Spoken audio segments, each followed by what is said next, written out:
doon po tayo pipick upin ni driver. Then for the Wi-Fi po, STH Dorm Guest, ito po yung voucher po.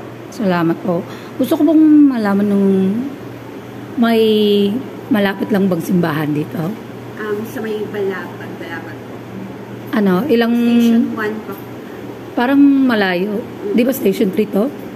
Hindi dito. ko sure kung sa may Manok-Manok. I see. Dito sa yung paraan na pagpunta ko dun? E-Try po at saka yung Haban-Haban. Ano, dyan lang sa tapat. Pwede naman kayo mag-abang lang po sa baba po. I see.